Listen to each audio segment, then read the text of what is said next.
இன்னும் சொல்ல போனா என்னுடைய அக்கா ஒருத்தவங்க அவங்க அங்கேயே வந்து சிடபிள்யூசில ஒர்க் பண்ணியிருக்கிறாங்க. அவங்க வந்து பல முறை அந்த சானட்டோரியம்ல வந்து அதாவது அந்த விடுதியில வந்து நடந்த கம்ப்ளைண்ட்ஸை வந்து குற்றம் சாட்டி இருக்கிறாங்க.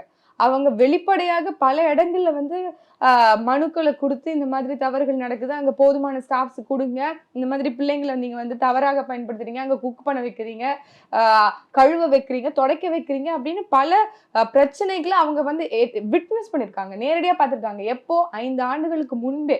இன்னும் 5 ஆண்டுகளுக்கு பிறகு ஆட்சி மாறினாலும் காட்சி மாறவில்லை அப்படிங்கிறதுக்கான என்ன சொல்றது, அதுதானே நம்மளோட புரிதலா இருக்கு. இன்னைக்கு 20 ஆண்டு காலமா கிட்டத்தட்ட அங்க வந்து விடுதி நடக்குதுன்னு சொல்றாங்க. நோக்கம் என்னவா இருக்கு? உண்மையாகவே வந்து ஆதரவற்ற பிள்ளைகளுக்கு நீங்கள் காப்பகமாக அது இருக்கணும் அப்படின்னு சொல்லிட்டு ஒரு ரெசிடென்ஷியலான ஒரு ஸ்கூல் அதை மெயின்டைன் பண்றதும் அரசுடைய பொறுப்பு தானே. தான் தோண்டித்தனமா நீங்க விட்டுட்டீங்க அப்படின்னா அங்க இருக்கக்கூடிய பிள்ளைகளை பராமரிக்கிறதுக்கோ கவனிக்கிறதுக்கோ போதிய ஸ்டாஃப்ஸ் இல்ல அப்படின்னா அதுங்க எப்படி இருக்குங்க நீங்க சொல்லுங்க.